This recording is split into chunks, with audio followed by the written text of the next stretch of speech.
ला हौला वला कुव्वता इल्ला बिल्लाह अल अलिय्यिल अज़ीम। अऊज़ु बिल्लाहि मिनश शैतानिर लईनिर रजीम। बिस्मिल्लाहिर रहमानिर रहीम। अल्हम्दुलिल्लाहि खालिक़िल इबाद व स्वातिहिल बिलाद व मुसीलिल विहाद व मुग़ज़िबिन निजाद। लइसा लिअव्वलियतिही इब्तिदा वला लिअज़लियतिही इन्क़िदा। हुवल अव्वलु वलम यज़ल वल बाक़ियु बिला अजल। खर्रत लहुल जिबाह व वहदतुहुश शिफा। अस्सलातु वस्सलाम व तहिय्यतु वल इकराम अला नबिय्यिल उम्मिय्यिल मक्किय्यिल मदनिय्यिल क़ुरैशिय्यिल हाशिमिय्यिल मुत्तलबी अल हिजाज़िय्यिल अरबिय्यिर रसूलिल मुअय्यद वन नबिय्यिल मुमज्जद अल मुस्तफ़ल अमजद। साहिबित ताज वल मिंबर वल हौज़ वल कौसर वल क़ुतबत वल मिक़बर वल जबीनिल अतहर वल हसबिल अशहर वन नसबिल अनवर। सय्यदना व मौलाना व हादियना व शफ़ीअ ज़ुनूबना व हबीब क़ुलूबना व तबीब नुफूसना अबिल क़ासिम मुहम्मद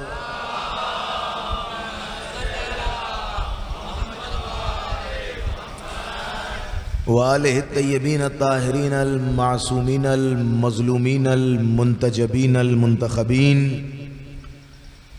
व लअनतुल्लाहि अला अअदाइहिम व क़तलतिहिम व गासिबि हुकूक़िहिम व मुनकिरि फ़ज़ाइलिहिम व मसाइबिहिम व शजाअतिहिम व तहारतिहिम व सखावतिहिम व विलायतिहिम व मुक़स्सिरि फ़ी हक़्क़िहिम अजमईन मिन हीन इला यौमिद्दीन। अम्मा बअद फ़क़द क़ाल अल्लाहु तआला फ़ी मुहकम किताबिही व मुत्क़िन ख़िताबिही। बिस्मिल्लाहिर रहमानिर रहीम। इन्नल्लाह अस्तफ़ाहु अलैकुम व ज़ादहु बस्ततन फ़िल इल्मि वल जिस्म। सलावत बर मोहम्मद आले मोहम्मद।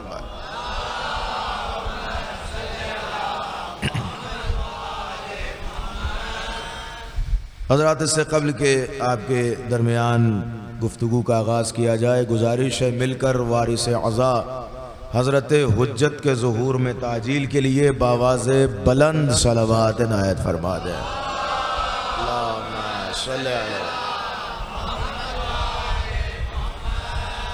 अल्हम्दुलिल्लाह, पैगाम करबला यूथ फेडरेशन के जानिब से मुनक्किदा ये खम्से मजालिस अपनी तमाम तर और जो शान के साथ मुनक्किद हुआ और आज उसकी ये 5वीं और खम्से की आखिरी मजलिस अज़ा है, जिसे बंदा हक़ीर ख़िताब करने का शरफ़ हासिल कर रहा है और मुसलसल आपके दरमियान हाज़री होती रहती है और आप मुझसे नाआशना नहीं हैं और मैं आपसे नाआशना नहीं हूँ। और कोई आशनाई हो न हो, सबसे बड़ी आशनाई वलायत की आशनाई है और यही वो रिश्ता है जो यहाँ भी काम आने वाला है और वहाँ भी काम आने वाला है। इसलिए कि तारीख़, तफसीर, रिवायात गवाह हैं कि बहुत सारे रिश्ते वहाँ मुनक़ता हो जाएंगे, लेकिन वो रिश्ते के जो वहाँ मुनक़ता होंगे, जब रोज़ महशर अली रायतुल हुदा लेके निकलेंगे, महशर की धूप में अली अलम लेके निकलेंगे, तो तब वो तमाम अफराद के जिनका विलायत अली से ताल्लुक़ रहा है वो उस अलम के नीचे जमा हो जाएंगे। देखिए, गुफ्तगू का आगाज़ हो रहा है, मुझसे यहीं से जुड़ जाएं। पैगंबर ने फरमाया, या अली अंत साहिबुल लिवाई फिद दुनिया वल आखिरा। ऐ अली, तुम मेरे अलम को उठाने वाले हो दुनिया में भी और आखिरत में भी। लीजिए, लोग अभी दुनिया में अलम से परेशान हैं, वहां आखिरत में भी अलम निकलेगा। आप गौर कर रहे हैं? अभी यही निकाह टूटा जा रहा है और पता नहीं क्या टूटा जा रहा है, कितना ईमान जाता जा रहा है। अगर महशर में जब अलम देखेंगे तो क्या टूटेगा। इसलिए कि सब कुछ तो यही तोड़ लिया है, अब बचा क्या है जो वहां तोड़ें। अच्छा, ईमान का रिश्ता तो पहले ही टूटा हुआ है, जन्नत का रिश्ता तो पहले ही टूटा हुआ है। रिवायत कहती है, पैगंबर फरमाते हैं कि जब रोज़ महशर होगा और रोज़ महशर की गर्मी इस कदर तेज होगी कि 1.25 नेज़े पे सूरज महसूस होगा, और उस शिद्दत गर्मा का आलम यह होगा कि दिमाग नाक के सुराख से बह के निकल रहा होगा। और इस शिद्दत गर्मी में अली अलम लेके बाहर आएंगे और अली मेरे अलम को उठा के आएंगे, और उस अलम का साया इतना वसी होगा कि जिसने दुनिया में मेरे वसी को माना है वो उस अलम के साये में आ जाएगा। तवज्जो कर रहे हैं आप?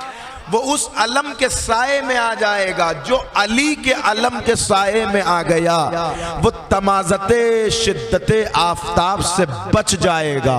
फिर क्या होगा कि अली उस अलम को उठाएंगे और अपने शियों के साथ साथ दरे जन्नत तक आएंगे। सुन रहे हैं रिवायत या नहीं सुन रहे हैं आप?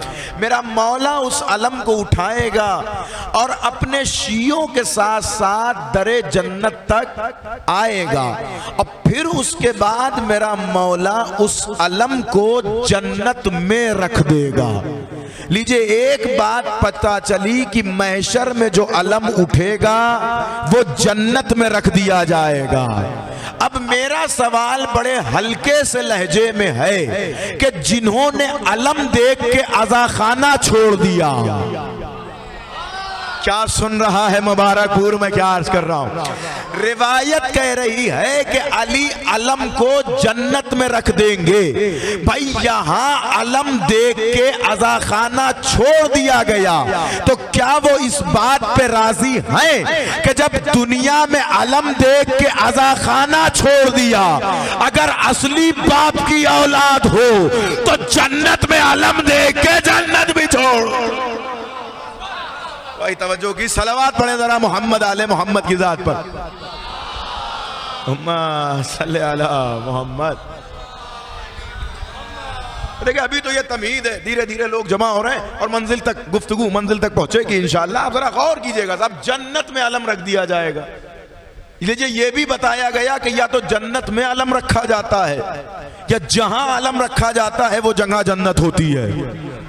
तवज्जो कीजिएगा, मौला ले जाके जन्नत में अलम रख देंगे, और जाहिर है जहां अलम होगा वहीं अलम के साए वाले भी होंगे। और ये भी कितना बड़ा शरफ है कि इंसान अलम के साए में आ जाए। और जाहिर है कि हर किसी को ये साया नसीब भी नहीं होता। अरे, जो अलम फेंक के भागे हों उन्हें कैसे साया नसीब हो, या उन्हें माना जा रहा हो कि जिसने अलम को फेंका है उसे कैसे साया नसीब हो। तो ये जो उस अलम के साए का रिश्ता है वो वहां काम आएगा। ये रिवायत मैंने आपको सुनाई इसलिए कि अलम के साए का रिश्ता वहां काम आने वाला है। इसीलिए हमने यहां जुलूसों में अलम के नीचे रिश्ते कायम किए। हमारे रिश्ते विलायत जो जुलूस और मजलिस की शक्ल में कायम हुए वो इंशाअल्लाह वहां भी काम आएंगे। और क्यों ना काम आए, इसलिए कि आले मोहम्मद ने कभी अपने शियों को छोड़ा ही नहीं है। आप महसूस कर रहे हैं नहीं कर रहे हैं? जहां आले मोहम्मद जमा हुए वहां उन्होंने अपने शियों को याद किया। अरे, हद तो तब हुई कि जब चादरे ततहीर में जमा हुए तो वहां भी शियों को याद किया। करबला में आए तो करबला में भी शियों को याद किया गया। इसका मतलब ये समझाया गया कि जहां हम होते हैं वही तुम्हें रखेंगे। नहीं साहब, जरा सलावत पढ़े तो मैं फिर गुफ्तगू का और आगाज करूं। अल्लाहुम्मा सल्ली अला मुहम्मद व आले मुहम्मद। देखिए, थकावट तो मेरे चेहरे से जाहिर हो रही है, लेकिन आप परेशान ना हो। ये जिक्र अहले बैत का कमाल होता है और मुबारकपुर की समाअत का तबर्रुक भी ये होता है कि यहाँ बड़ी बड़ी थकावटें दूर हो जाती हैं। तो लिहाजा ये बरकत है से मुबारकपुर की समाअत की, लिहाजा मैं गुफ्तगू को उस मंजिल पे लाना चाह रहा हूँ। तो अमीरुल मोमिनीन की विलायत का रिश्ता है कि जो यहाँ भी काम आने वाला है और वहाँ भी काम आने वाला है, लिहाजा इस रिश्ते को मजबूत किया जाए।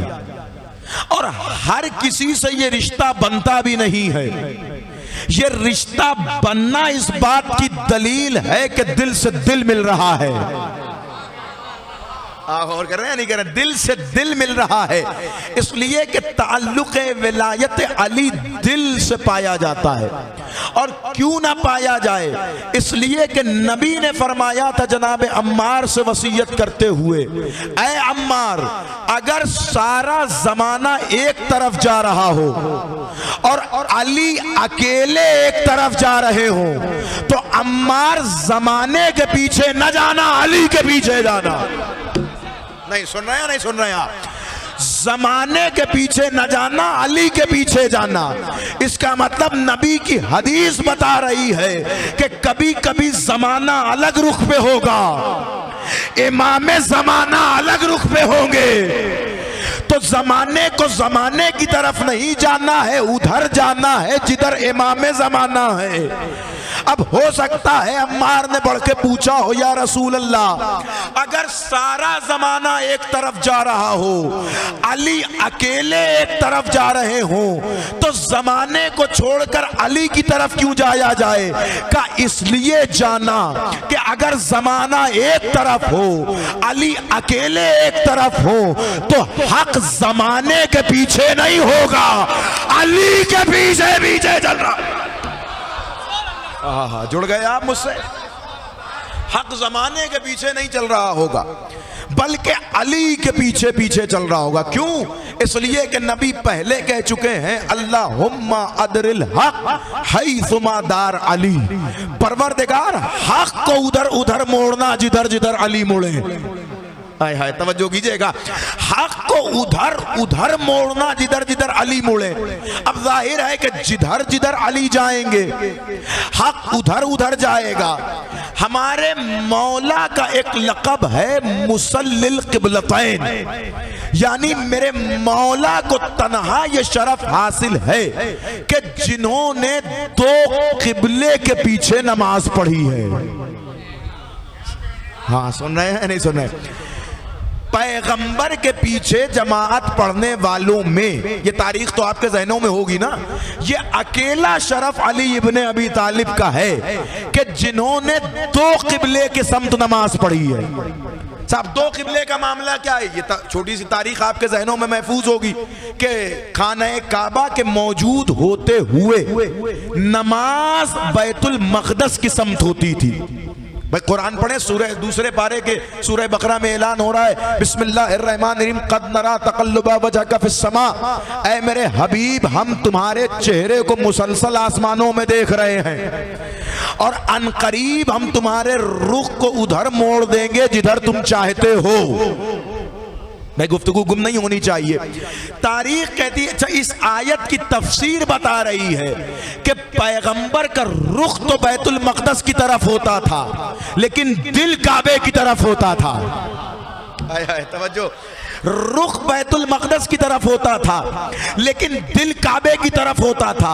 अब एक दिन असनाए नमाज में नबी नमाज पढ़ रहे हैं और मौला अली नबी के पीछे हैं और जाहिर है कि एक छोटी सी जमाअत है। आलम यह है कि बैतुल मक़दस है सामने और काबे का रुख है बिल्कुल अपोजिट। दरमियान नमाज जिब्रील आ गए और आके कहते हैं, या नबी अल्लाह अपने रुख को मोड़ लीजिए, अल्लाह चाहता है कि अब से नमाज काबे की समत पढ़ी जाए। जरा मंजर को महसूस करेंगे आप। तारीख कहती है कि नमाज पढ़ते हुए नबी ने रुख को फेरना शुरू किया और जैसे जैसे नबी रुख फेर रहे हैं वैसे वैसे उनके पीछे खड़े हुए मौला अली रुख फेर रहे हैं। अरे भाई बिल्कुल आप इस तरफ नमाज पढ़ रहे हो और आपको इस तरफ मुड़ना है, तो अब जो आप मुड़ेंगे तो बिल्कुल डायरेक्शन चेंज होगी और आपके जस्ट पीछे है मौला अली। तारीख कहती है कि लोगों को कब पता चलेगा कि जब नबी मुड़ जाए, तभी पता चलेगा ना कि जब नबी मुड़ जाए। और उस जमात का आलम ही यही हुआ, नबी मुड़ गए, लोग सोचते रहे कि ये हुआ क्या है, लोग सोचते रहे कि ये हुआ क्या है। लेकिन तन्हा उस जमात में ज़ाते अलवी ऐसी थी कि जिन्होंने सोचा नहीं, बल्कि जैसे जैसे नबी मुड़े वैसे वैसे मौला अली मुड़े।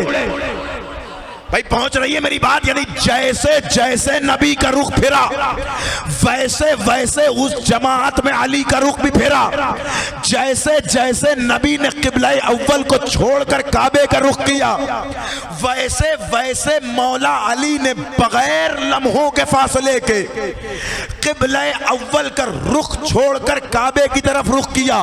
तो दो बातों में से एक बात मानो, या तो ये मानो कि जब जिब्राइल नबी को बता रहे थे, भाई कहां है वो फज़ाइल सुनने वाला मजमा, जब जिब्राइल नबी को बता रहे थे तो वो आवाज नबी से होते होते अली तक भी पहुंच रही थी। या अली भाई तभी तो बगैर तवक्कुफ के नबी फिरे और मौला अली भी साथ में मुड़े। और अगर ये हज़्म नहीं होता तो फिर ये मान लो कि ये दो जिस्म और एक जान है, जैसे जैसे नबी मुड़े। जरा सलावत पढ़े ना मोहम्मद आले मोहम्मद की जात पर, मा सल्ले अला मोहम्मद। भाई जैसे जैसे नबी मुड़े, लेकिन ये एक अजीब जमात नजर आई। हालांकि हर जमात का कानून ये होता है कि इमाम आगे हो, मामून पीछे हो।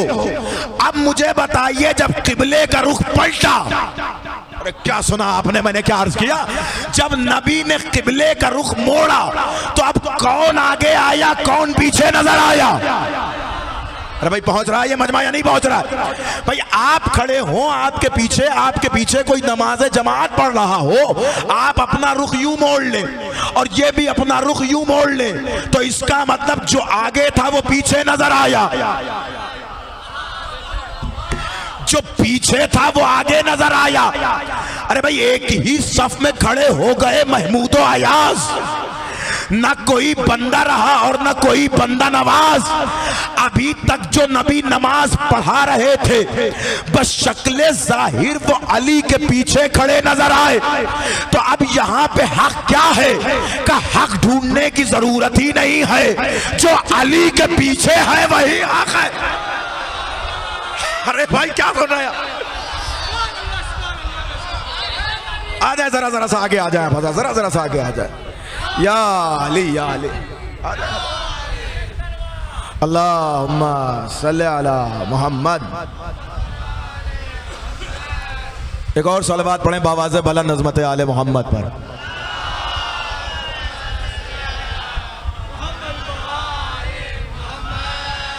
देख रहे हैं नेमत के तस्करे पर रहमत कैसे दाद दे रही है।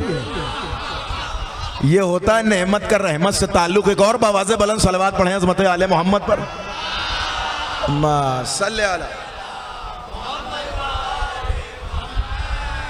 तो जो अली के पीछे नजर आए वो हक है।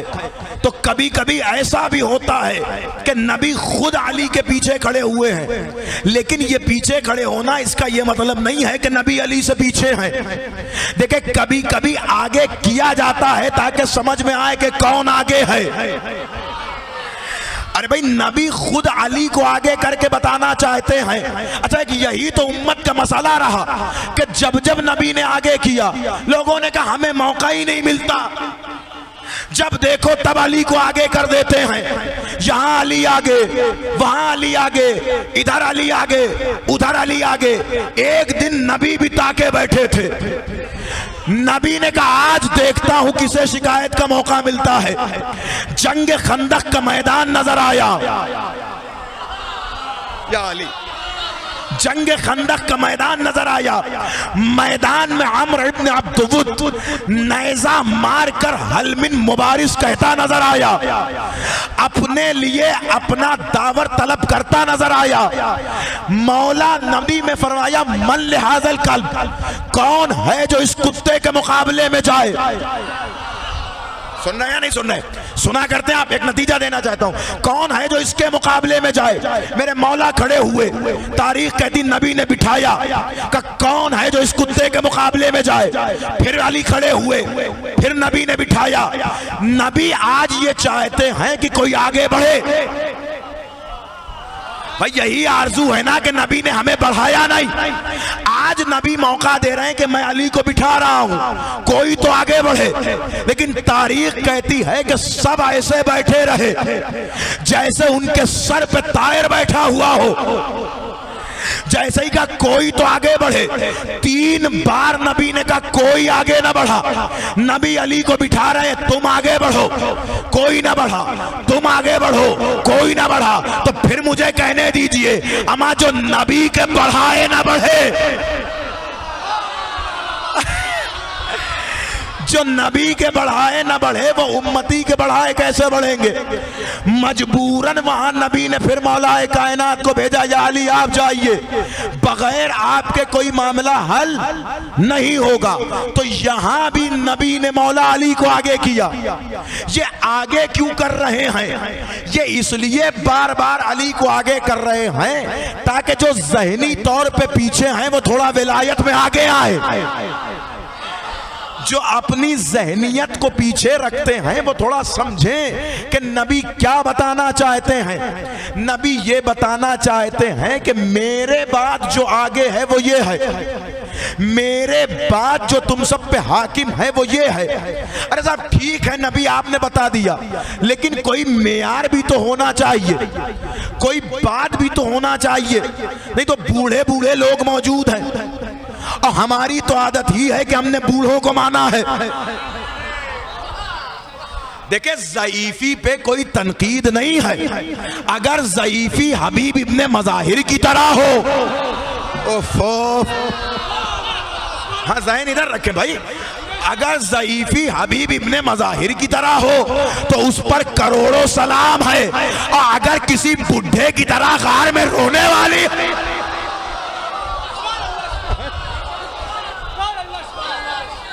जिंदाबाद जिंदाबाद जिंदाबाद, या अली या अली, अल्लाह।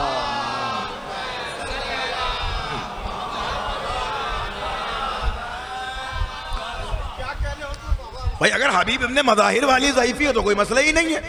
और ये मनाजिर तो मजलिसों में देखने को मिल जाएंगे। अच्छा मानने की आदत है बूढ़ों को, अली है जवान, नबी जानते थे कि मामला क्या होगा, लिहाजा नबी ने दलाइले खिलाफत पहले बयान की, ऐलाने खिलाफत बाद में किया। भाई लोग कहते हैं ना गदीर तो आखिर में है, आखिर में है, आप लोग पहले बयान करते हैं। गदीर का ऐलान आखिर में है, उसकी दलील नबी ने उम्र भर बयान की है। सुन देखिए ये बात समझने वाली बात है। गदीर का मनकुन तो मौला का ऐलान आखिर में है, लेकिन उसकी दलील नबी ने उम्र भर बयान की। कभी कहा अली मिन्नी वाना मिन हो, मैं अली से हूं, अली मुझसे है, ये गदीर की दलील। कभी कहा जिक्र अली निबादा, ये गदीर की दलील। कभी कहा हुब्बो अली निबादा, ये गदीर की दलील। कभी कहा या अली अंता मिन्नी बेरासी, ये गदीर की दलील। कभी कहा या अली तुम मेरे नजदीक वैसे ही हो जैसे हारून मूसा के नजदीक थे, ये गदीर की दलील। कभी कहा या अली तुम मेरे बिस्तर पे सो जाओ, ये गदीर की दलील। कभी कहा या अली खैबर का आलम तुम संभालो, ये गदीर की दलील। कभी कहा या अली तुम मेरे वसी हो, ये गदीर की दलील। कभी कहा या अली तुम मेरी उम्मत में सबसे ज्यादा आलिम हो। तमहीज से मैं आयत की तरफ आ रहा हूं, ये गदीर की दलील। और फिर फरमाया कभी कहा या अली अंता अशजउन नास, ऐ अली तुम लोगों में सबसे ज्यादा बहादुर हो, ये भी गदीर की दलील। अब ये दो चीजों को जहन में रखें। एक फरमाया या अली तुम आलमुन्नास हो, यानी सबसे ज्यादा पढ़े लिखे। दूसरे फरमाया या अली तुम अशजाउन्नास हो, यानी सबसे ज्यादा बहादुर। दो चीजें नबी ने बयान की, आलमुन्नास यानी सबसे ज्यादा काबिल, अशजाउन्नास यानी सबसे ज्यादा बहादुर। अब पढ़िए कुरान सूरह बकरा, खुदा का ऐलान हुआ माजी के दौर में, समझाया गया मुस्तकबिल को। ऐलान हुआ माजी में, गुत्थियां सुलझाई जा रही मुस्तकबिल की। वो माजी क्या था? कि जालूत जैसे बादशाह ने एक कौम पे मुश्किल पेश कर दी। कौम ने चाहा कि जालूत का इलाज किया जाए, लश्कर तैयार किया, लेकिन लश्कर बगैर रहबर के नहीं चलता। तो वो अपने दौर के नबी के पास आए, कहने लगे या नबी अल्लाह, हम चाहते हैं कि जालूत से लड़े। तो कहा लड़ो, कहा हमारे पास लश्कर है लेकिन रहबर नहीं, आप हमारे लिए कोई रहबर बना दे। कुरान पढ़ रहा हूं, आप हमारे लिए कोई रहबर बना दे। नबी ने कहा कल आना। सुनिए, नबी ने कहा कल आना। मैंने नबी का दामन पकड़ लिया, ये कल क्यों बुलाया? जो काम कल होता है वो आज भी तो हो सकता है। अरे पकड़ ले किसी को, बना दे किसी को रहबर, कि ये तो तब पता चलेगा जब कल आएगा। सुनिए, जब नेक्स्ट डे आया, कल रोनुमा हुआ, अब यही पब्लिक फिर नबी के पास आई और आके कहा या नबी अल्लाह, आपने किसी को हमारा रहबर बनाया? तो नबी ने फरमाया कि अल्लाह ने तुम्हारे लिए तालूत को रहबर बनाया। नहीं गौर किया आपने? अल्लाह ने तुम्हारे लिए तालूत को रहबर बनाया। अब समझ में आया कि नबी ने कल रहबर क्यों नहीं बनाया। इसलिए कि रहबर बनाना ये नबी का काम नहीं है, रहबर बताना ये नबी का काम है। तो जब नबी रहबर नहीं बना सकता तो सकीफा के चरवाहे कैसे रहबर? जुड़ जाइए आप, देखिए गुफ्तगू आगे आ रही है। ये चरवाहे बरवाहे कैसे रहबर बनाएंगे जब नबी रहबर नहीं बना सकता? तो लिहाजा नबी ने कहा कि अल्लाह ने बनाया है, मैं ऐलान कर रहा हूं कि तालूत रहबर है। तो कहने लगे क्यों बनाया तालूत को रहबर? वो उम्मत ही क्या जो खलीफा पे एतराज न करे? ये तो पुराने लोगों की पुरानी आदत है। क्यों बनाया अल्लाह ने, जबकि तालूत से ज्यादा काबिल तो हम हैं, खानदानी हम हैं, पैसे वाले हम हैं, दौलत हमारे पास है। पलट के फरमाया उस नबी ने, उन्होंने कि सुनो, अल्लाह इरशाद फरमाता है बिस्मिल्लाहिर्रहमानिर्रहीम, इन्नल्लाह अस्तफाहु अलैकुम, अल्लाह ने तुम्हारे लिए तालूत को इसलिए चुन लिया, फिल इल्म इन्नल्लाह अस्तफाहु अलैकुम वज़ादहु बस्ततन फिल इल्म वल जिस्म, इसलिए कि तुम्हारी पूरी कौम में न तालूत के जैसा कोई आलिम है। भाई गुफ्तगू भूल तो नहीं रहे आप? न तालूत के जैसा कोई आलिम है और न तालूत के जैसा कोई बहादुर है। इसका मतलब कुरान की आयत बता रही है कि माना उसे जाएगा कि न जिससे ज्यादा काबिल कोई हो और ना उससे ज्यादा बहादुर कोई हो। भाई तालूत इसलिए रहबर बने क्योंकि पूरी उम्मत में सबसे ज्यादा पढ़े लिखे थे और पूरी उम्मत में सबसे ज्यादा बहादुर थे। इस कुरान की आयत को लेके मुसलमान कहां जाएगा?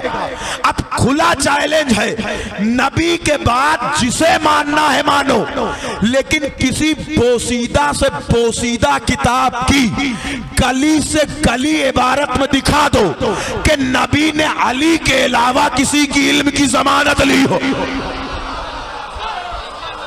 हाँ जरा इस मेयार पे भी सुने आप।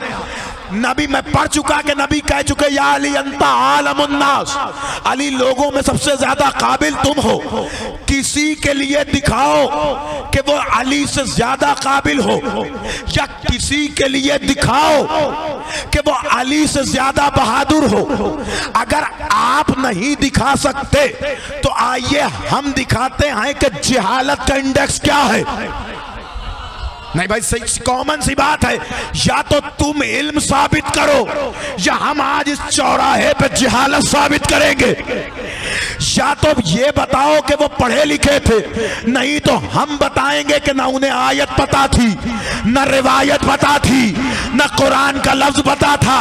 जब किसी ने पूछा कि कुरान में हब्बा का क्या माने है, मिंबरे रसूल पे बैठने वाले ने कहा, अरे हमसे न पूछो, जब नबी ये आयत बयान कर रहे थे हम गधों के बाजार।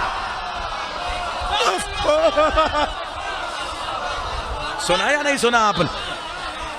ये सुनिए, पढ़िए तारीख। फरमाया जब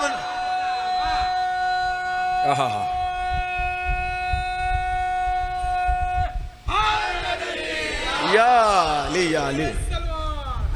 अल्लाहुम्मा सल्ली अला मुहम्मद व आलि मुहम्मद।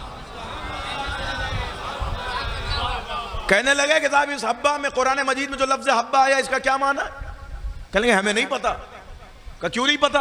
कि जब ये आयत नाजिल हुई थी उस वक्त तो मैं गधों के बाजार में था। तो बताइए, जो गधों के बाजार में रहने वालों को गधे ही खलीफा मान सकते हैं? भाई अगर मानना है तो उसे मानो ना जो पढ़ा लिखा हो, आलम को मानना है जो सबसे ज्यादा काबिल हो, और सिर्फ इल्म भी नहीं, जो सबसे ज्यादा बहादुर हो। भाई किबला बैठे हमारे दोस्त मौलाना हुज्जतुल इस्लाम मौलाना मजहर हसनैन ज़ैदी साहब, मजहर हसनैन साहब किबला इलाहाबाद से ताल्लुक है, पढ़ी लिखी शख्सियत है। किबला आप मुझे बताएं कि इल्म का मामला क्या है? भाई इल्म का मामला यह है कि ये वो बूटी है कि जो खाता है वही गुनगुनाता है। सुन रहे हैं नहीं सुन रहे? इल्म का वो मामला नहीं है कि अब्बा अगर आलिम थे तो अपने आप बेटा भी आलिम हो जाएगा। देखिए, बाप के मुसल्ले पे आ जाना ये और है। और कीजिएगा, अब्बा नमाज पढ़ाते थे, विरासत में मस्जिद मिल गई। अब्बा मजलिस पढ़ते थे, विरासत में लोगों ने मिंबर पे बिठा दिया। अब्बा फला काम करते थे, लिहाजा लोगों ने तकल्लुफन एहतराम पेदरी में वो जगह दे दी। जगह पे बैठने का ये मतलब नहीं है कि तुम वहां के अहल भी हो, अहलियत साबित करनी पड़ती है। और इल्म का वो मामला है कि बड़े से बड़ा आलिम भी अपने बेटे के इल्म की जमानत नहीं ले सकता। भाई गौर कीजिएगा, भाई आप किसी भी बड़े आलिम को लेकर आए, वो अपने इल्म की जमानत ले सकता है लेकिन अपने बेटे के इल्म की जमानत नहीं ले सकता। इसलिए कि जब तक वो स्ट्रगल ना करे, मेहनत ना करे, कोशिश ना करे, किसी मंजिल पे नहीं पहुंच सकता। और ये कोई जरूरी नहीं कि बड़े बाप का बेटा हो तो उसी लेवल का आलिम हो जाए। बहुत से मिलेंगे आपको, बाप मुज्तहिद थे, बेटा ठीक से मौलवी भी नहीं बन पाया। बहुत से मिलेंगे अब्बा डॉक्टर थे, बेटे को ठीक से दवा का नाम पढ़ना भी नहीं आता। तो इस तरह तो हुआ करता। भाई दुनिया है, हर चीज हर आदमी के हिस्से में नहीं आती। इल्म वही बूटी है कि जो खाता है वही गुनगुनाता है। इस जुमले के बाद अब दूसरा जुमला सुनिए। इल्म का मेयार ये है कि पूरी दुनिया में कोई ऐसा नजर नहीं आया जो अपने एक बेटे के इल्म की जमानत लेके दिखाए। काश ये जुमला पहुंच जाए जो मैं अर्ज कर रहा हूं। पूरी दुनिया में शबे शहादत पैगंबर में इससे बड़ी नाते पैगंबर पढ़ ही नहीं सकता। पूरी दुनिया में कोई एक भी नजर नहीं आया जो अपने एक बेटे के इल्म की जमानत ले। तन्हा ये फजीलत नबी को हासिल है कि नबी ने अपने एक नहीं 12 बेटों के इल्म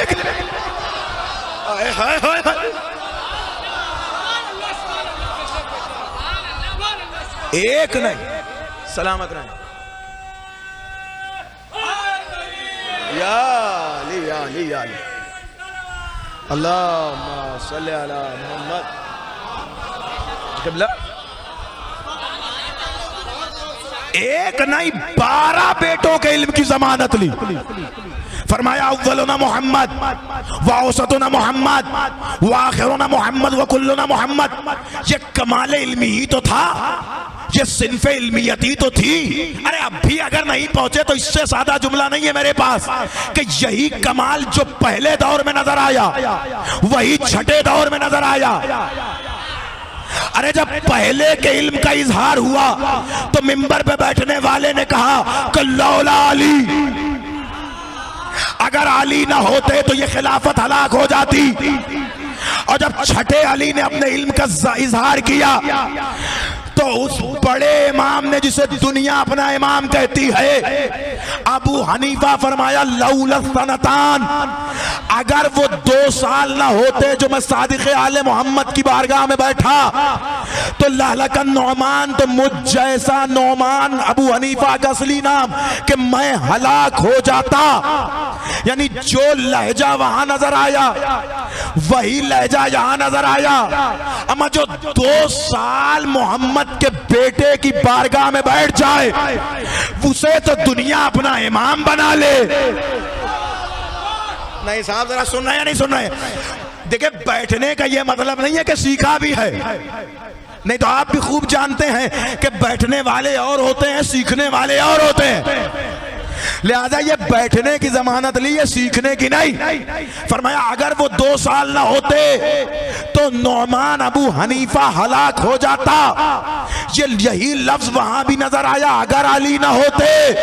तो फिर मुझे आपके मिजाज का जुमला कहने दीजिए, लीजिए, ये इल्मी विरासत ही तो है कि अगर छठा अली ना होता तो हनीफा हलाक हो जाता, पहला अली ना होता तो खलीफा।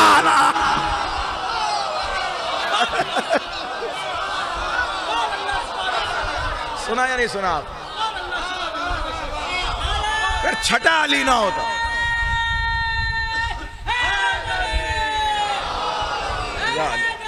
या अली, या अल्लाहुम्मा सल्ली अला मुहम्मद। भाई आप गौर कर, ये उस इल्मी विरासत की दलील है जहां नबी ने अपने 12 बेटों की जमानत ली है, अपने 11 बेटों की जमानत ली, अपने भाई के इल्म की जमानत ली।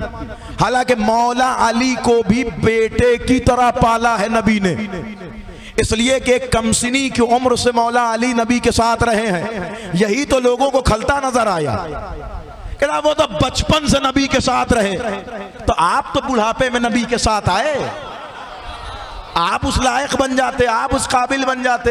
यही ऐसा वो तो बचपने में उन्होंने ऐसा किया वैसा किया। यही तो शर्म की बात है कि वो बचपने में ऐसा ऐसा कर रहे हैं और आप बुढ़ापे में कैसा कैसा कर रहे हैं। होना तो ये चाहिए था कि आप भी कुछ अच्छा थे। ये इल्मी विरासत, हमेशा उसे मानना कि जिसके इल्म का मेयार ये नजर आए, और सिवाय आले मोहम्मद के किसी के इल्म का मेयार नहीं है। दूसरी चीज क्या है? शजाअत। फरमाया कि खिलाफत का दूसरा मेयार है बहादुरी, बुज़दिली नहीं, बहादुरी। इल्म के बाद शजाअत को देखा जाएगा। अच्छा, शजाअत में भी कोई बाप अपने बेटे की जिम्मेदारी नहीं ले सकता, या ले सकता है? अब्बा बहुत बहादुर है, लेकिन कोई जरूरी नहीं कि बेटा भी बहादुर निकल आए। बाप मैदान में टिकने वाला हो सकता है, बेटा मैदान से भागने वाला हो। ये देखिए, ये चीजें जो हैं इसका ताल्लुक सेल्फ डिपेंड है, खुद पे डिपेंड है। मेहनत करो तो शायद बाप से आगे भी चले जाओ, और नहीं करोगे तो ये कोई जरूरी नहीं कि विरासत में तुम्हें मिल जाए। हाँ, कभी कभी कुछ चीजें, कुछ असरात विरासत में आते हैं, पूरी की पूरी विरासत नहीं आती है। आप तारीख का जायजा ले सकते हैं, बड़े बड़े नाम नजर आए लेकिन उनके बेटों में वो कमाल नहीं नजर आया। इसका मतलब जैसे इल्म की कोई जमानत नहीं ले सकता, वैसे ही शजाअत की भी कोई जमानत नहीं ले सकता। कोई बहादुर से बहादुर बाप अपने बेटे की बहादुरी की जमानत नहीं ले सकता। अब एक और हदीस पैगंबर की बहुत आराम से सुना रहा हूं। ये हदीस अगर आप तक पहुंच गई तो मेरी गुफ्तगू और आसान हो जाएगी। एक दिन पैगंबर के किसी सहाबी ने जनाबे उम्मे हानी के दरवाजे पे जाके दख्खुल बाब किया, और जनाबे उम्मे हानी जो जनाबे मौलाए कायनात की बहन है, उन्होंने उसको आने से मना किया और उस चीज में माने हुई। उसने सोचा कि यह औरत जात है, हम जीत जाएंगे और अपना वो काम कर लेंगे, लेकिन उसे ये नहीं पता कि ये मकान वाली औरत है। बात सुना या नहीं सुना आपने? ये वो मैदान वाली औरत नहीं है कि जो आए और गिर जाएं और हार जाएं और चली जाएं और बिखर जाएं और ये हो जाए और वो हो जाए। ये हैं अली के घर की। तो जनाबे उम्मे हानी ने अपने लहजे के गजब से उसे वापस किया। वो डरा हुआ पैगंबर के पास आया और आके कहता, या रसूल अल्लाह, मुझे अबू तालिब की बेटी ने ये काम करने ही नहीं दिया। नबी ने मुस्कुरा के फरमाया, वल्लाही अगर पूरी दुनिया अबू तालिब की औलाद होती तो दुनिया में कोई बुज़दिल पैदा ही ना हो। अरे भाई क्या सुना आपने? अगर पूरी दुनिया अबू तालिब की औलाद। सलामत रहें आप।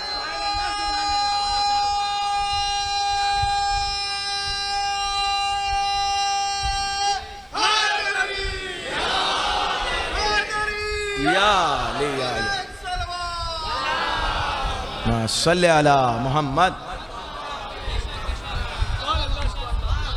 ये जुमला आज की मजलिस का तबर्रुक कैसे लेके जाइए। अगर पूरी दुनिया अबू तालिब की औलाद होती, इसका मतलब यह है कि शजाअत कहीं विरासत में आए या ना आए, लेकिन ये अबू तालिब के खून का कमाल है। तवज्जो, ये अबू तालिब के खून का कमाल है कि शजाअत इस मेयार पे नजर आएगी। यही तो वजह थी कि जब अली को किसी ने मैदान में ललकारा, अब फरमाया, या अली, बगैर ज़रा के मैदान में चले आते हो, क्या तुम्हें मौत से डर नहीं लगता? तो अली ने भी क्या तारीखी जुमला कहा कि इन्ना इब्ना अबी तालिब ला उबाली बिल मौत, कसम खुदा के अबू तालिब के बेटे को मौत से डर नहीं लगता। सुना या नहीं सुना? अबू तालिब के बेटे को मौत से डर नहीं लगता, चाहे तो मौत उस पर आ पड़े या वो मौत पर जा पड़े।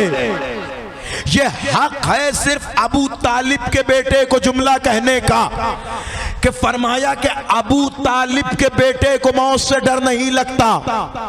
अबू तालिब के बेटे को मौत से डर नहीं लगता, इसका मतलब जो अबू तालिब का बेटा है, या जुमला बदलूं, जहां मौत से डर न नजर आए, समझ जाओ कि कहीं न कहीं से खानदान अबू तालिब से रिश्ता मौजूद है। अब जो 6 महीने का अली किसी को देख के मुस्कुरा रहा, ये 6 महीने का बच्चा नहीं है, ये मख्तल में खूने अबू तालिब मौत को देख के मुस्कुरा रहा है। तवज्जो किया आपने? शजाअत और इल्म दोनों का मामला। आप अपने एक बेटे की जमानत नहीं ले सकते, लेकिन ये रसूल हैं कि जिन्होंने अपने 11 और अपने बाद के 12 लोगों की जमानत ली है। फरमाया, ना इनके जैसा इल्म किसी का, ना इनके जैसी शजाअत किसी की। और साहब, इल्म ही का तो मामला है। सुनिए, मैं आ रहा हूं मौजूद तक। इल्म ही का तो मामला है कि मूसा जैसे नबी से भी कहा जाता है कि जाइए पढ़िए। सुना है ना आपने ये वाकया कि जनाबे मूसा, हालांकि मूसा हम जैसे नहीं है। कभी कोई कुरान की ये आयत पढ़ने के बाद मूसा को अपने जैसा ना समझ ले। साहब, उनसे भी तो कहा जा रहा है जाइए पढ़िए। देखिए, आपकी पढ़ाई में और मूसा की पढ़ाई में जमीन आसमान का फर्क है। आपको अलिफ बे पढ़ने के लिए भेजा जा रहा है, मूसा को खिज्र के पास पढ़ने के लिए भेजा जा रहा है। तो कभी ये ना हो कि मूसा से भी तो अल्लाह ने कहा जाइए सीखिए, जाइए पढ़िए, तो वो भी पढ़ रहे हैं, हम भी पढ़ रहे हैं, तो हम में और मूसा में क्या फर्क है? जी, आप में और मूसा में वही फर्क है जो एक प्राइमरी और पीएचडी के स्टूडेंट में होता है। ये तो हमने सिर्फ ज़हन तक़र्रुब ज़हनी के लिए कह दिया, नहीं तो ज़मीन और आसमान का कोई मुकाबला होता है? गैर मासूम और मासूम का कोई मुकाबला होता है? आप ज़बरदस्ती तुल जाएं गैर मासूम को मासूम बनाने पर, तो ये आपकी मुश्किल है। नहीं तो गैर मासूम हमेशा गैर मासूम होता है, चाहे कुछ भी हो जाए। गैर मासूम होगा, मासूम नहीं होगा। मासूम मनसूस मिनल्लाह होता है। लेकिन ये इल्म की अजमत है कि मूसा जैसे साहिब तौरात से अल्लाह ने कहा जाइए पढ़िए। किससे पढ़िए? खिज़्र के पास जाइए। गए मूसा, अब आपने सुना होगा न जाने कितनी मर्तबा कि खिज़्र ने कहा देखो मैं पहले तुम्हारा इम्तिहान लूंगा फिर कुछ पढ़ाऊंगा। अब इम्तिहान ऐसे शुरू हुआ कि कश्ती में चले और कश्ती दरिया के उस तरफ पहुंची तो कश्ती में सुराख कर दिया। अब मूसा को खलबली कि ये क्या किया, वापस कैसे जाएंगे? अब मना किया था ना सवाल ना करना। चुप हो गए मूसा। फिर कुछ आगे चले, एक दीवार गिर रही थी, वहां के लोगों पे हज़रत मूसा को गज़ब आया, गुस्सा आया हुआ था क्योंकि इखलाक नाम की चीज नहीं थी। वहां जनाब खिज़्र दीवार सही करने लगे। ये क्या किया आपने? कहा ना मना किया था ना सवाल ना करना। और फिर उसके बाद जा रहे थे, एक जगह दो बच्चे लड़ते हुए नजर आए, एक को कत्ल कर दिया। ये क्या किया? कब मना किया था ना सवाल ना करना। अब ये कुरानी वाकया है, तफसीर आप पढ़ सकते हैं जाके। जब ये तीसरा सवाल मूसा ने किया तो जनाब खिज़्र ने फरमाया आज़ा फ़राक़ु बैनी व बैनक, यहाँ से आपको और मेरा रास्ता अलग है, आप नहीं सीख सकते हमसे।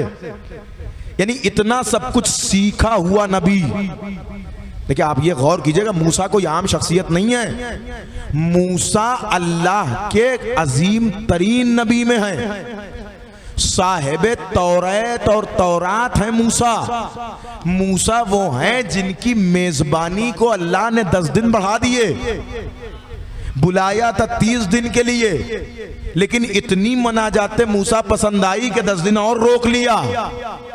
कि मूसा अब आए हो तो 40वां करके ही जाओ, 40 दिन पूरे करके जाओ। अच्छा वो देखिए मसला यही हुआ, उधर मूसा 40 दिन पूरे कर रहे थे, इधर उम्मत का 40वां हो गया। नहीं पहुंचे आप, गौर ही नहीं किया आपने। साहब मूसा चले गए और वहां जाके 30 दिन का वादा करके गए थे, 40 दिन हो गया। और इधर सामरी ने मौका पाया, बछड़ा सुना करते हैं आप कि एक बछड़ा तैयार किया और उसमें जो है वो मिट्टी डाली तो उसमें जुम्बिश पैदा हो गई, वो उम्मत उधर से इधर। अब जो मूसा आए तो मूसा ने गुस्से में देखा कि ये क्या हुआ है। कि ये जनाब हारून ने फरमाया कि नबी अल्लाह भाईजान जो किया है वो सामरी ने किया है। कि सामरी ने क्या किया? कि सामरी ने मेरे मुकाबले में एक गौशाले को ले आया, अब मेरे मुकाबले में उसे लाके खड़ा कर दिया और लोग मुझे छोड़कर उसकी तरफ राग़िब हो गए। तो पहले तो जनाब मूसा ने सामरी की डांट लगाई। इसका मतलब ये बात पता चला कि जो बनता है उस पर बाद में आफत आती है, जो गलत बनाता है उस पर पहले लानत की जाती है। भाई पहले सामरी पे मूसा ने कहा कि तुमने क्यों बनाया, हालांकि सामरी खुद नहीं बना था, उसने उस गाय के बच्चे को, उस गाय के गौशाले को बनाया था। लेकिन मूसा ने पहले उसे डांटा। वहीं से कानून मिला कि जब जब हक को बातिल वाला मामला हो तो जो बातिल बन रहा है उस पर बाद में लानत होगी, जो बना रहा है उस पर पहले लानत होगी। अब इससे ज्यादा तो मैं नहीं खुल सकता आपके सामने। जो बन रहा है उस पर भी होगी लानत, ऐसा नहीं कि नहीं होगी, लेकिन जो बना रहा है उस पर पहले होगी। बहरहाल मूसा ने सबको सेट वेट किया और उसके बाद जनाब मूसा ने कहा कि अब इस गाय के बच्चे का क्या किया जाए। यानी ये जो ढांचा बना हुआ है, मोम का पुतला बना हुआ है, वो सोने और चांदी को पिघला के उसने जो ढांचा बनाया हुआ था, का इसका क्या किया जाए। किसी ने कहा इसे दफन कर दीजिए, का नहीं दफन नहीं करना है, का पानी में बहा दीजिए, का नहीं पानी में नहीं बहाना है, का फिर का इसे जलाओ। अरे साहब गौर कर रहे हैं नहीं कर रहे हैं? मूसा कह रहे हैं इसे जलाओ। अरे साहब इसकी क्या गलती है? का इसकी गलती ये है कि ये हारून के मुकाबले में बना। इसका मतलब जो नबी के वसी के मुकाबले में आए उसकी सजा है कि उसे जलाया जाए, ना उसे दफनाया जाएगा, ना उसे पानी में बहाया जाएगा, बल्कि उसे चौराहे पे जलाया जाएगा। उसे चौराहे पे जलाया जाएगा। अब समझे कि जब 12वां पर्दे से आएगा तो 2 मैयतों को निकाल जलाया क्यों जाएगा? इसलिए जलाया जाएगा कि अभी सजा पूरी नहीं हुई है। तो जनाब मूसा ने बहरहाल वो सारा मसला सॉल्व किया और फिर अल्लाह ने ऐसे मूसा से कि जिनका ये मेयार है, कहा जाओ पढ़ो, ये भी बता दिया कि देखो जरा सा चंद इबारतें रट के खुद को काबिल ना समझ लेना। जब हम मूसा जैसे नबी से कह रहे हैं कि पढ़ो तो तुम्हें तो पूरी उम्र पढ़ना है। अब हुआ ये कि वो गए और जाने के बाद वो सारे मसले आए और जनाब खिज़र ने उन्हें बताना शुरू किया कि देखो जो कश्ती मैंने सुराख की वो इसलिए की कि पीछे से कोई लुटेरों का काफिला आ रहा है, वो कश्ती सही सालिम देखेंगे, उठा ले जाएंगे। वो कश्ती उठा ले गए तो हम वापस नहीं जा पाएंगे। सुराख इसलिए किया कि हम बाद में इस कश्ती को बना के इससे वापस जा सकते हैं। तो ये मैंने कश्ती में सुराख नहीं किया है बल्कि कश्ती को बचाया है। उसके बाद का वो जो आपने दीवार सही की का उसमें एक यतीम का खजाना था, वो दीवार गिर जाती तो खजाना वाज़े हो जाता, लिहाजा मैंने चाहा कि उस खजाने को गैबत में कुछ दिन और रखा जाए ताकि ये उस खजाने के लायक हो जाए। इसका मतलब कभी कभी खजाने को छुपाया जाता है ताकि साहिब खजाना उसके लायक हो जाए। फिर फरमाया कि वो जो बच्चे को कत्ल कर दिया आपने का उसका तो और मामला अलग था, वो इस लायक था कि उसे कत्ल किया जाए, वो बड़े होकर अपने माँ बाप का कातिल बनता, लिहाजा उसे कत्ल कर दिया। अब यहाँ पे किसी के जहन में हो सकता है सवाल आ जाए कि साहब ये तो कोई बात नहीं हुई, जब उसने जुर्म नहीं किया तो सजा क्यों दी? एक इल्मी बहस है, उसने जुर्म नहीं किया तो सजा क्यों दी? तो देखिए पहले तो शरीयत का मसला अलग है। आप जो जानते हैं वो शरीयत मोहम्मद है, इससे पहले की शरीयतों का क्या हुक्म था वो आपको पता नहीं है। और दूसरी चीज ये है कि कभी कभी बड़े जुल्म से बचने के लिए छोटे छोटे हुक्म करने पड़ते हैं। बड़े जुल्म को दफा करने के लिए कुछ दिफा करना पड़ता है। तो लिहाजा इसलिए जनाब खिज़र ने यह काम अंजाम दिया। लेकिन यह खिज़र का बताना बता रहा है कि यह मूसा को नहीं पता था। इतने आलिम हैं मूसा तौरात के, लेकिन ये बातें मूसा को नहीं पता थी। तभी तो कुरान बार बार कह रहा है कि वो पूछ रहे हैं ये क्या कर रहे हैं, ये क्या कर रहे हैं, ये क्या कर रहे हैं। तो चलिए ये तो आपने मान लिया ना कि इतने आलिम हैं मूसा, लेकिन उनके उस्ताद को खिज़र कहा जाता है। ठीक वाज़े? आलिम होने के बावजूद एक उस्ताद की जरूरत पड़ती है। लेकिन अब जाहिर है कि मूसा हैं तो खिज़र जैसा उस्ताद भी मौजूद है। अब साहिबे किताब अल-क़तरा मिन फ़ज़ाइल बहार अहलिल बैत वल इतरा अल्लामा अहमद मुस्तंबित तहरीर फरमाते हैं कि नबी बैठे हुए हैं और नबी की आगोश में छोटे से मौला हसन बैठे हुए हैं और एक सफेद रीश वाला बुजुर्ग मस्जिद में दाखिल हुआ और दाखिल होने के बाद उसने रसूल से कुछ सवाल किया। रसूल ने फरमाया कि इसका जवाब मेरा शहजादा हसन देगा। नहीं आप थक तो नहीं गए? इसका जवाब मेरा शहजादा हसन देगा। रसूल से पूछे हुए सवाल का जवाब उस ज़ईफ शख्स ने जब छोटे से बच्चे से पाया तो मुतमईन होके मस्जिद से निकलने लगा। जब बच्चे का जवाब सुन के इस ज़ईफ शख्स को लोगों ने मुतमईन देखा तो वो फ़ज़ाइल हसन हज़म न होने वाली उल्टी बाहर आई। आके उस बुजुर्ग को पकड़ के कहने लगे कि तुम्हें शर्म नहीं आती? तुम एक बच्चे के जवाब पे राजी हो गए। उसने इनके हाथ को झटकते हुए कहा कि तुमने ना उस बच्चे को पहचाना ना मुझ बूढ़े को पहचाना। अरे कहां बैठे हैं आप? मैं क्या पढ़ रहा हूं? तुमने ना उस बच्चे को पहचाना ना मुझ बूढ़े को पहचाना। मैं खिज़र नबी हूं, वो हसन इमाम। फिर मुझे जुमला कहने दो। अरे जो मूसा को पढ़ाए उसे खिज़र कहते हैं, जो खिज़र को पढ़ाए उसे हसन मुज्तबा। ये है इल्म,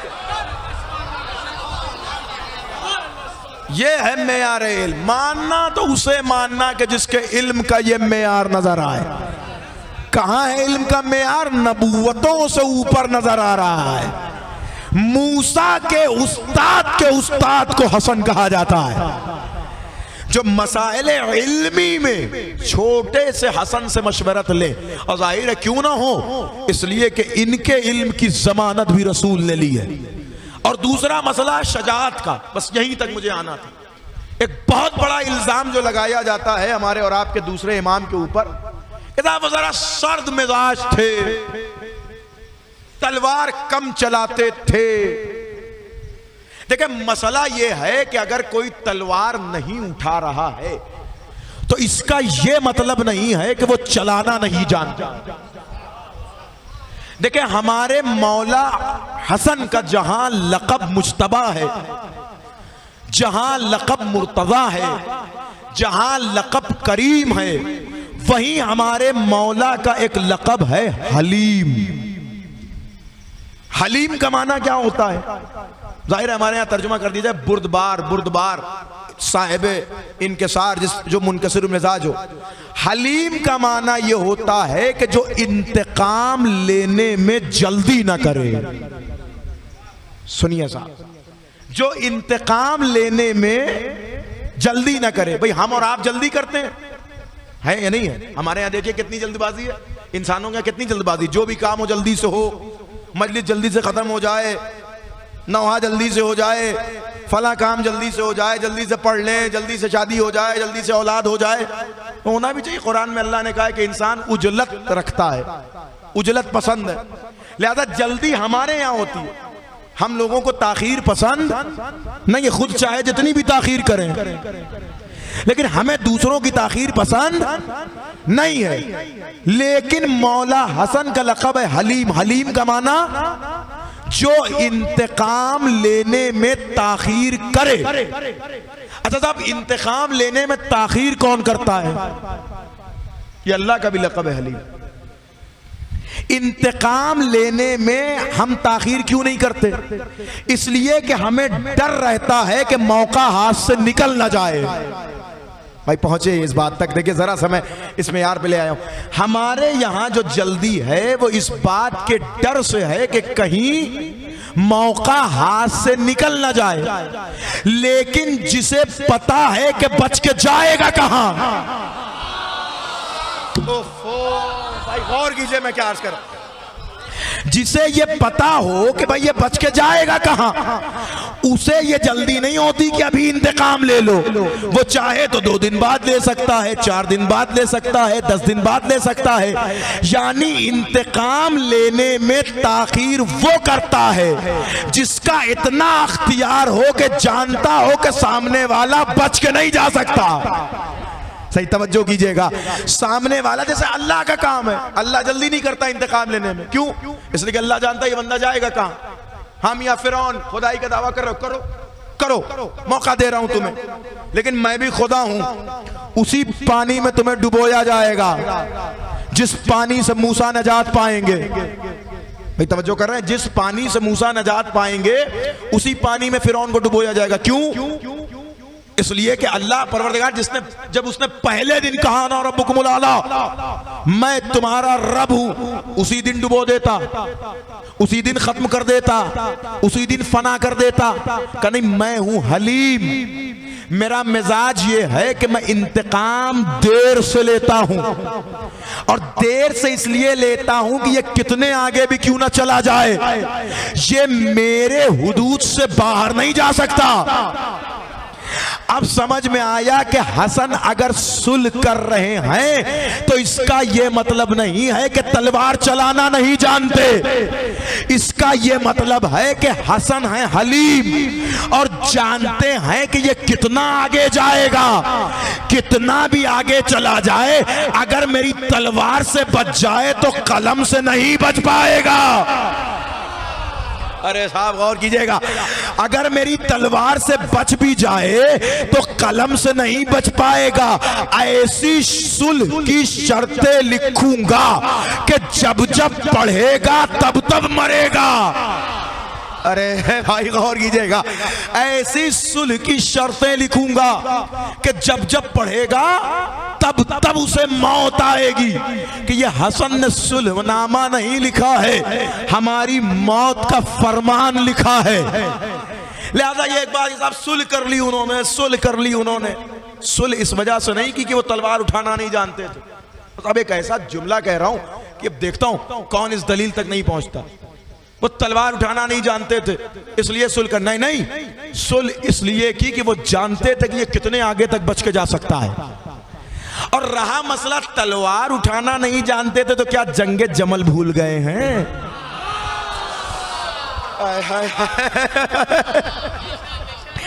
क्या शर्मा हुजूरी में जंगे जमल नहीं याद आ रही है? क्या ऊंट का पैर कटना, किसी का गिरना, गिर के बेइज्जत होना। अगर आपको नहीं याद आ रहा हो तो हम याद कराते हैं कि हसन की शजाअत का क्या आलम है। भाई हसन की शजाअत का आलम यह है कि जब जंग जमल का आगाज हुआ तो एक बड़ा लश्कर कूफे में था, लेकिन वो जाने के लिए तैयार नहीं था। क्यों? इसलिए कि उस वक्त अबू मूसा अशरी के इल्म का बड़ा दबदबा था और लोग उससे बड़े मुतासिर थे। बड़ा सा मामा बड़ी सी किताबें उठाए हुए दोष पे फिर रहा है। कुरान ने ऐसे लोगों की मिसाल दी कमसलिल हिमार, ये गधों के मानिंद हैं कि जिनकी पुष्ट पे किताबें रखी हैं, पता भी नहीं है कि क्या लिखा हुआ है।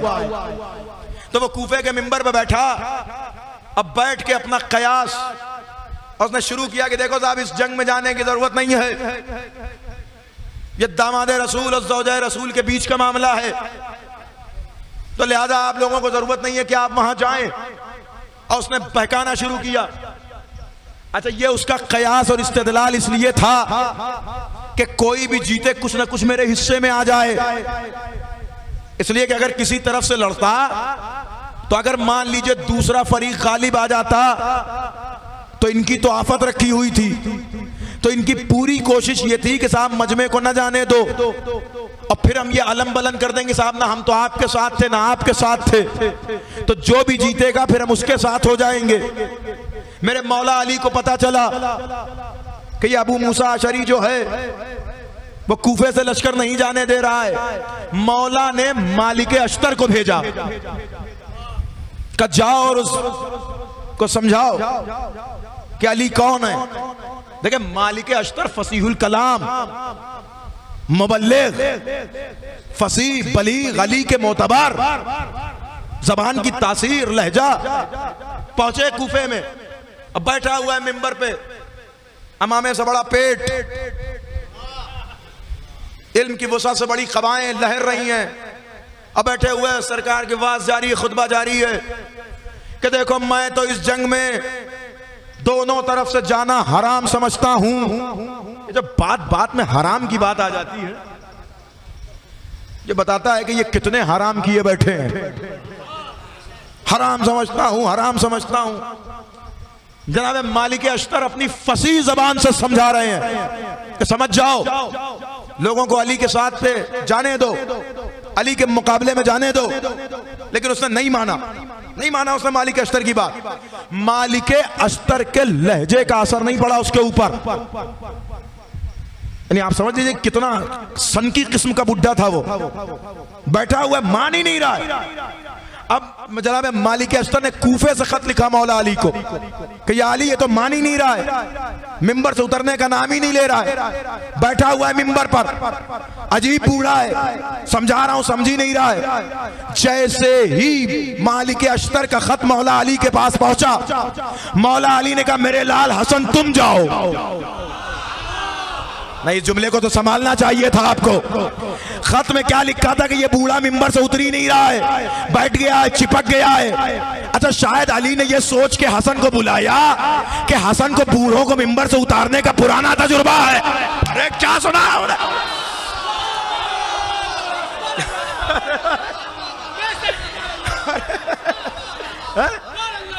एक बुढ़े को तो मदीने में मिंबर से उतार ही चुके हैं, तो लिहाजा भेजा हसन तुम जाओ, हसन तुम जाओ, हसन जाओ और जाओ जाके इसको समझाओ कि अली क्या कहना चाहते हैं। सुनिए, जो लोग कहते हैं ना मौला हसन की शजाअत शजाअत शजाअत, सुना रहा हूं आपको।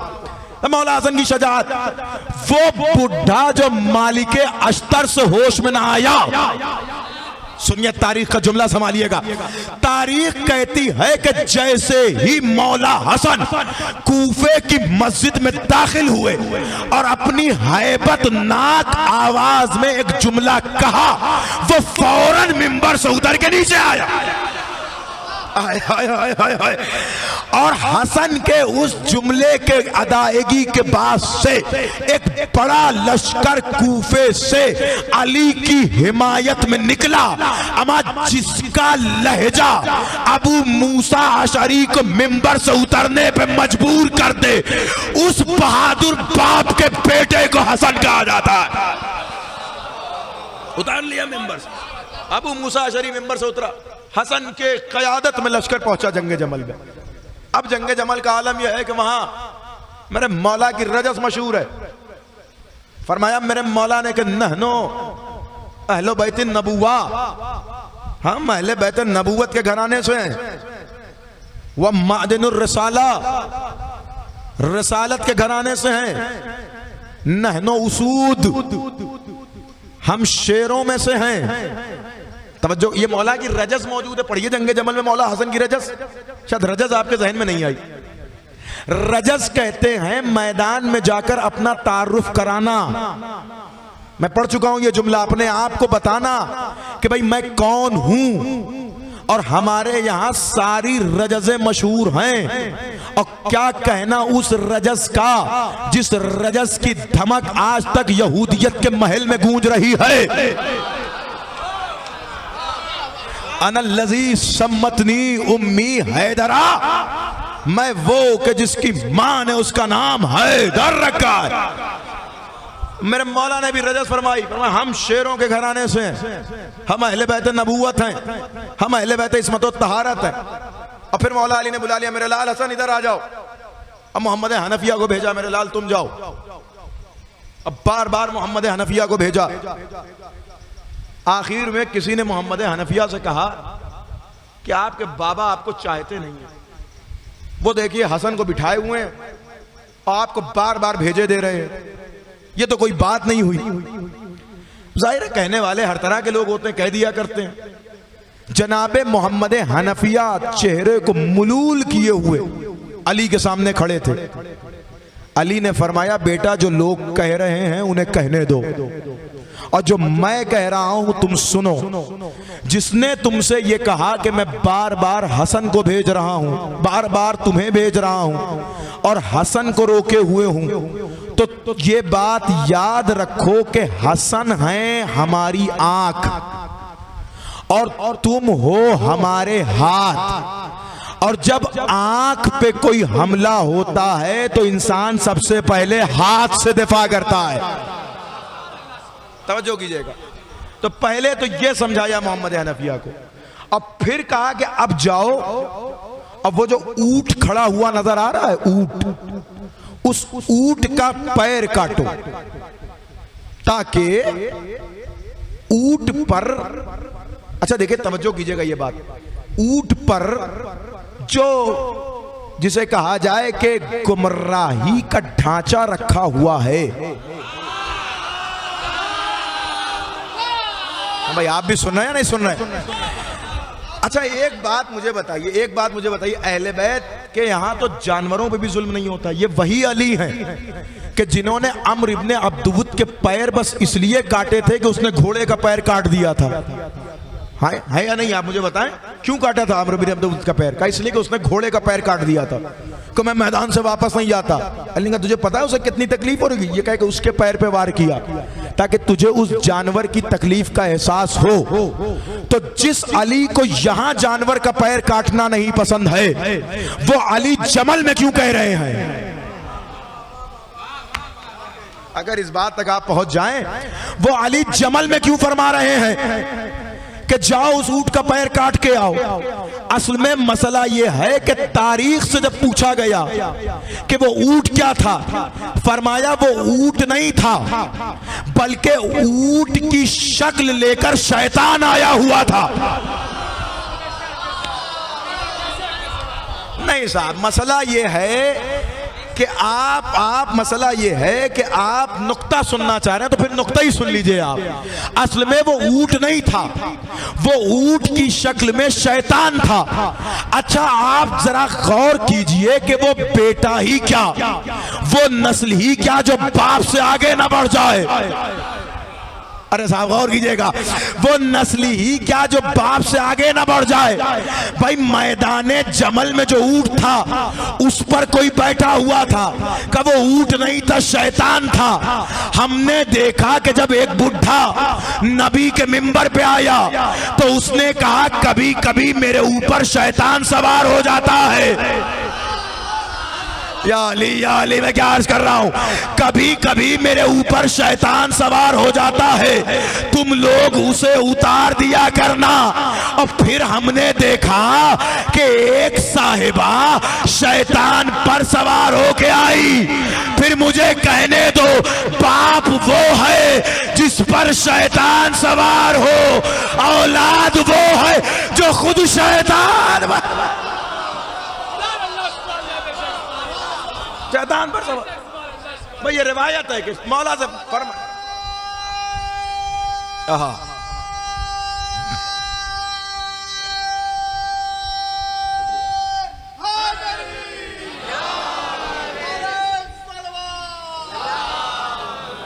सल्ले अला मोहम्मद व आलिम। शैतान था भैया, वो ऊंट वूट नहीं था, शैतान था। इसीलिए कहा मोहम्मद हनफी से जाओ और उसका पैर काट के आओ, इसलिए कि जब तक ऊंट गिरेगा नहीं तब तक लश्कर हटेगा नहीं। जमा थे लोग ऊंट की तरफ। मोहम्मद हनफिया ने कोशिश की, करीब पहुंचे मगर हमला नहीं कर पाए, वापस आ गए। ये तो तारीख है और तारीख से किसी गुरेज भी नहीं है। फिर पहुंचे, फिर हमला नहीं कर पाए, फिर वापस चले गए, फिर गए। 3 बार मोहम्मद हनफिया गए और वापस आ गए। चौथी बार में फिर अली ने फरमाया मेरे लाल हसन कहां हो।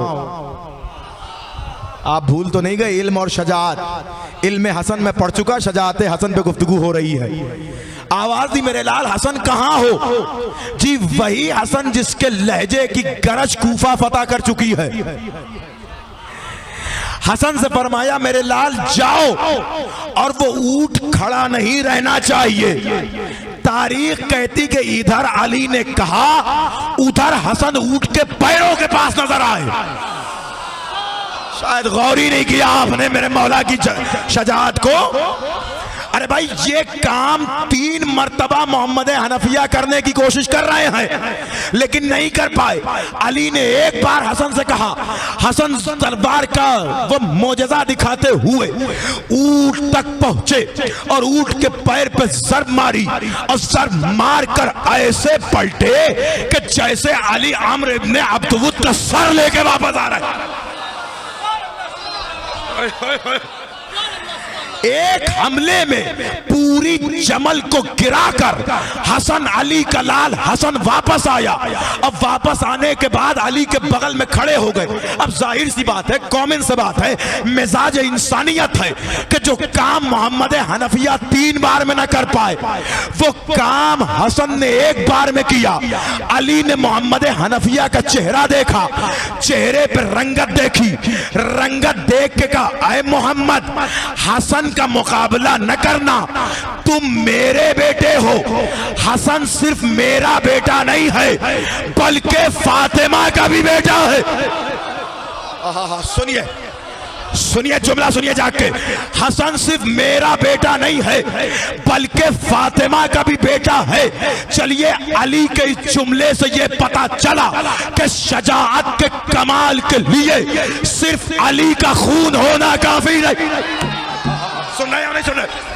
शजाअत के कमाल के लिए सिर्फ अली का खून होना जरूरी नहीं है, फातिमा का भी खून होना जरूरी है, फातिमा का भी बेटा होना जरूरी है। अब समझ में आया कि शहजादी ने क्यों कहा अब्बास मेरा बेटा।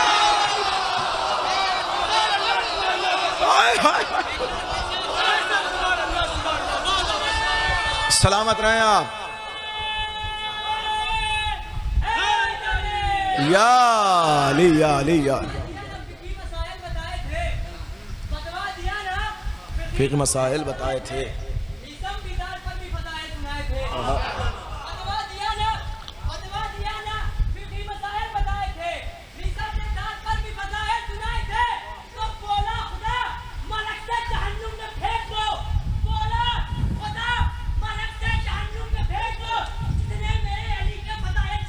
वाह,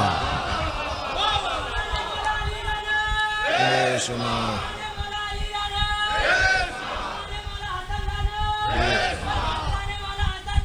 बेशुमार सलाम, बेशुमार, बेशुमार, बेशुमार, बेशुमार, बेशुमार, या अली या अली या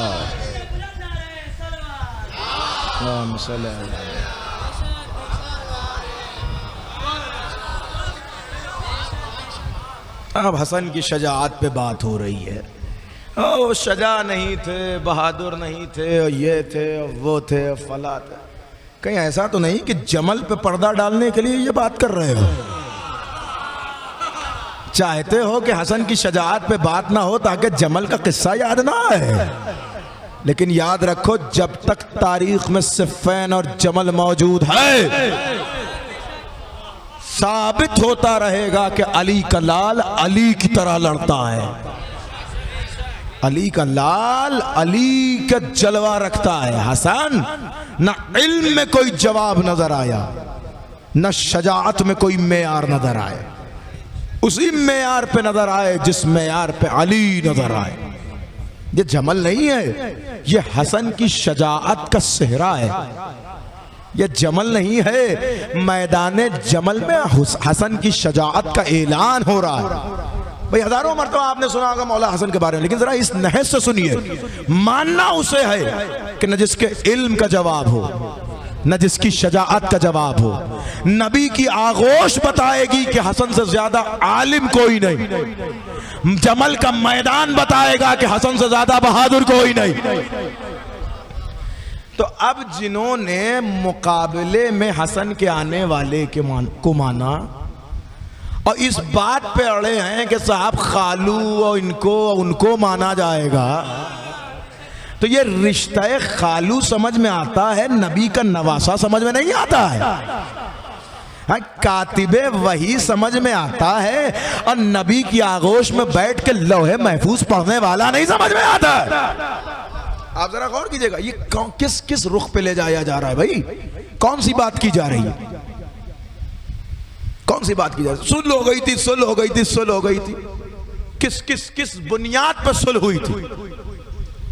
किस बुनियाद पर सुलह हुई थी? लेकिन मसला यह है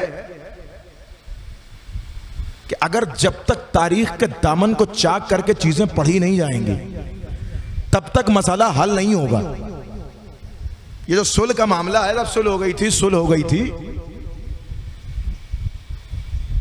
सुलह हसन ने डर के नहीं की थी। अगर हसन डर के सुलह करने वालों में से होते तो जाके पढ़िए जो मौला हसन के पास खुतूत आए हैं हाकिम शाम के, माविया के, उसमें खत इस तरह का भी था कि हसन मेरी आपके वालिद से दुश्मनी थी, आपसे नहीं है।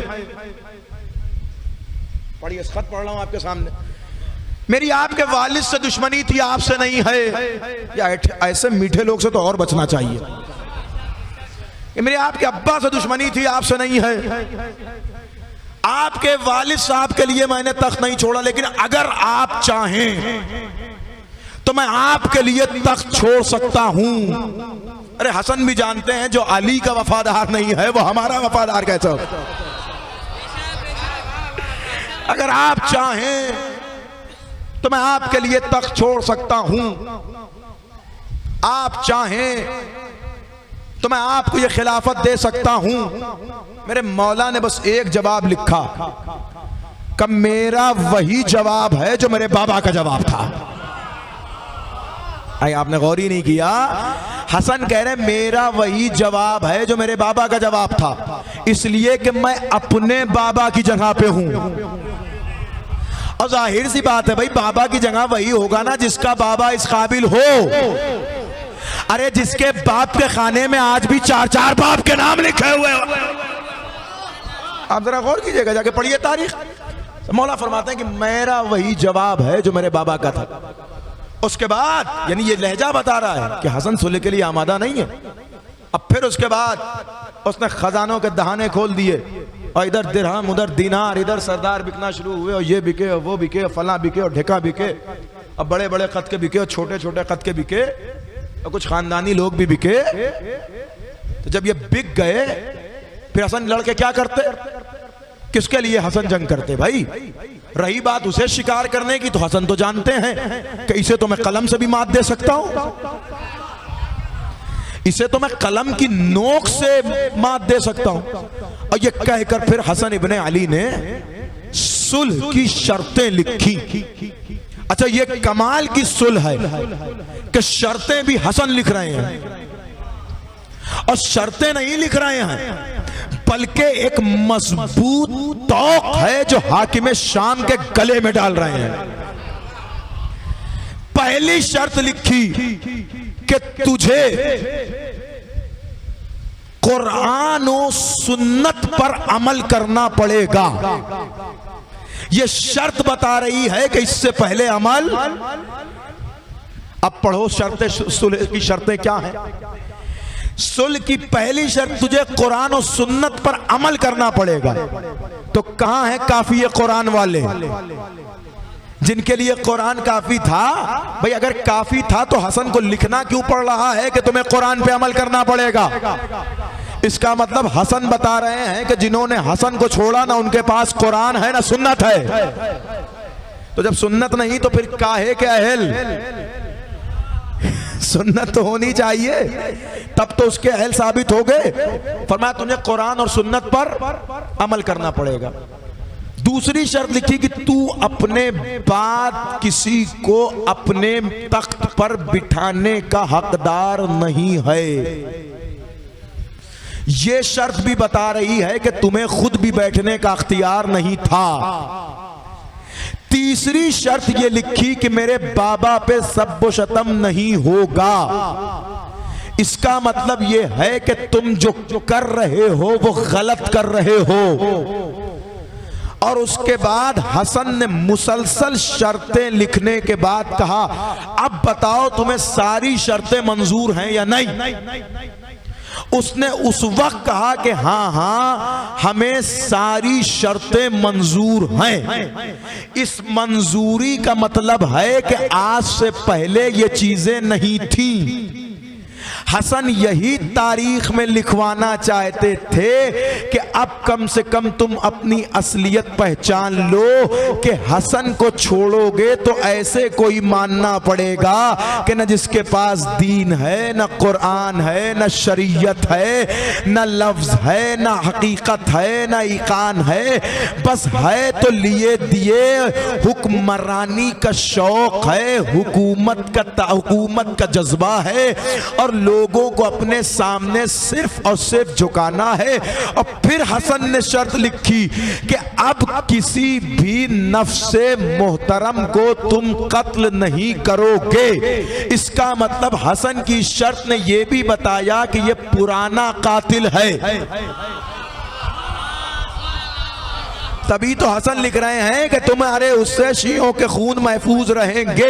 और फिर इन शर्तों के बाद हसन जानते थे कि इन शर्तों पे अमल नहीं होगा। जो शर्त तोड़ दे वो वाजिबुल जिहाद होता है। काश ये बात नहीं पहुंच जाए, आखिरी बात है। जो शर्तों को तोड़ दे उससे जिहाद वाजिब होता है। हसन ने सुलह की शर्तें तोड़ लिखी इसलिए ताकि ये तोड़े और मैं अपने भाई को लिख के दे सकूं कि ये वाजिबुल जिहाद है। अरे हाय तवज्जो कीजिएगा।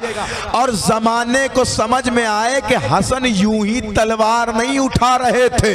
ये जो दो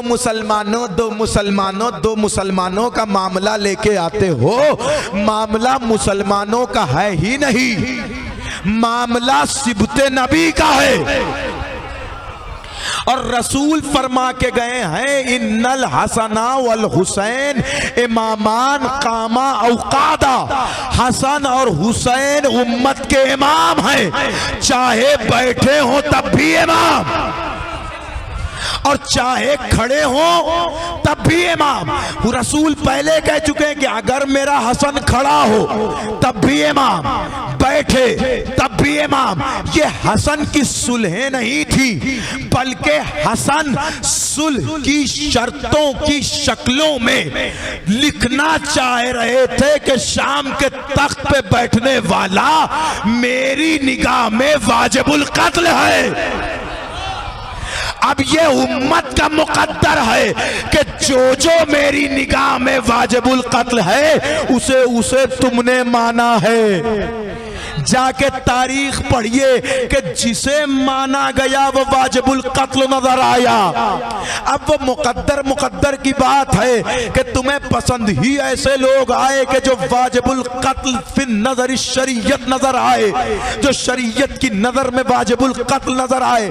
हसन ने सुलह की शर्तें लिखकर उसके वाजिबुल कत्ल होने का फतवा दिया था। हुसैन ने तलवार खींचकर हसन के उस फतवे को अमली बनाया था। तवज्जो कीजिएगा, हुसैन इब्ने अली तलवार नहीं खींच रहे हैं, बल्कि हसन इब्ने अली की उस फतवे को, उस हुक्म को सही साबित करना चाहते हैं जो हसन लिख के गए हैं। हसन इमामत के तौर पे हुक्म दे के जा रहे हैं कि ये शर्तों की शर्त उदूली करेगा, उसके बाद ये वाजिबुल कत्ल कहलाएगा, ये वाजिबुल कत्ल बन जाएगा। इसलिए कि इसने शर्तों का पास नहीं रखा, लिहाजा इससे जिहाद जरूरी होगा। और तारीख कहती है कि जैसे उसने शर्तों का पास नहीं रखा, वैसे ही उसके बेटे ने भी शर्त का पास नहीं रखा। अब भाई बबूल की जड़ में बबूल ही तो होगा, उससे ज्यादा क्या उम्मीद रखी जा सकती है? बबूल पे शाखे गुलाब की उम्मीद तो नहीं रखी जा सकती ना। मौला ने पहले लिखा था कि तुम अपने जगह किसी को नहीं बिठा सकते। तो ये जो यजीद जैसा नाबकार सामने आया, ये तो यजीद जैसा चेहरा सामने आया, ये किसकी मेहनतों का नतीजा है? ये कहां से सामने आया है? हुसैन इब्ने अली ने तलवार इसलिए उठाई ताकि उस सुलह की शर्तों से जंगे करबला का रब्त साबित हो जाए और कोई कयामत तक मेरे भैया पे बुज़दिली और गैर शजा होने का ये गैर शजा होने की ये तोहमत न लगा सके। और मैं जमाने को बता दूं कि मेरी तलवार चल ही इसलिए है कि पीछे हसन की तहरीर मौजूद है, यानी मेरी शमशीर के ऊपर हसन की तहरीर का कब्जा मौजूद है। अगर तहरीर हसन न हो तो शमशीर हुसैन सामने ना आए। ये शमशीर हुसैन नहीं है, बल्कि तहरीर हसन के सबूत की दलील है। खत्म कर रहा हूं गुफ्तगू, तहरीर हसन के सबूत की दलील है। हसन इब्ने अली ने ये जो तहरीर फरमाई, ये तहरीर नहीं है, बल्कि कागज के मैदान में लफ्जों के लश्कर को रवा किया है। कलम को सरबराही अता की है, नोक का खंजर निकाला है, सियाही के खून बहाए हैं, लफ्जों का लश्कर तैयार करके हुसैन के लिए मैदान करबला का मुकद्दमा तहरीर फरमाया है। और जाहिर है किसी भी किताब को तब तक मुकम्मल नहीं कहा जा सकता जब तक उसका मुकद्दमा जबरदस्त ना हो। तो अगर जंगे करबला एक किताब का नाम है तो सुलह हसन उस किताब के मुकद्दमे का नाम है। नहीं, मैं जरा सलवात पढ़े मिलकर मोहम्मद आले मोहम्मद की जात पर।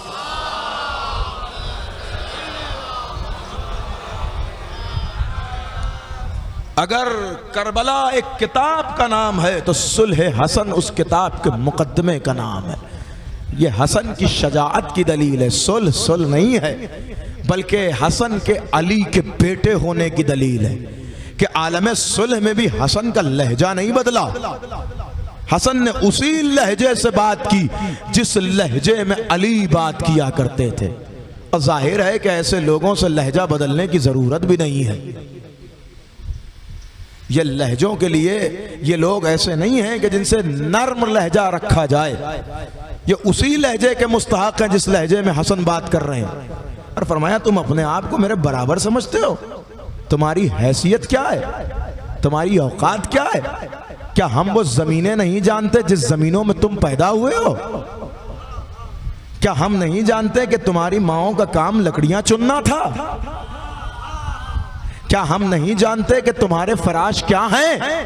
और तुम हमारी बात कर रहे हो। हम साहिबान इस्मत हैं, हम फातिमा के बेटे हैं, हम अली के बेटे हैं, साहिबान तथहीर हैं, लिहाजा हमारे मुकाबले में आने की जरूरत नहीं है। और रहा मसला इमामत का, तो इमामत तो हमारा हक है ही। ये वो हक है जिसे तुम जैसे नहीं छीन सकते। तुम तख्त पे बैठ सकते हो लेकिन इज्जत तो हमारे पास है। तुम अपने शोहरत का डंका बजवा सकते हो लेकिन कमाले इल्म तो हमारे पास है। और जाहिर सी बात है, अब मैं क्या उनकी शजाअत पे बात करूं? मैदानों में लिबास उतार के भाग जाने वाले, अरे भाई, मैदानों में लिबास उतार के भाग जाने वाले हसन के सामने शजाअत की बात कर रहे हैं। हसन अली जैसे मासूम का बेटा है। फातह जमल को हसन कहते हैं, फातह सिफ़ैन को हसन कहते हैं। और जाहिर सी बात है कि ये वही नक़्द हसद नजर आई कि फातह जमल से इस तरीके से बदला लिया गया कि किसी ने हुक्म दिया कि इनके जनाजे पे तीर बरसाया जाए। यह तीर बारानी नहीं है, यह उसी जमल की याद को ताज़ा किया जा रहा है। कैसे ताज़ा किया जा रहा है? आप मुझे बताएं, कभी आपने सुना कि जनाजे पे तीर बरसाए जाते हैं? यह कायनात का वाहिद जनाजा है हसन इब्ने अली का जनाजा कि जिस पर तीर बरसाए जा रहे हैं।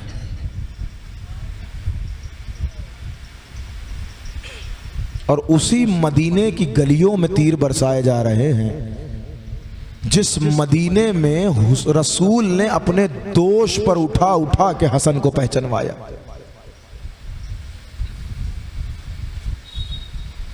क्या उम्मत को याद नहीं है कि हसन रसूल के नवासे हैं?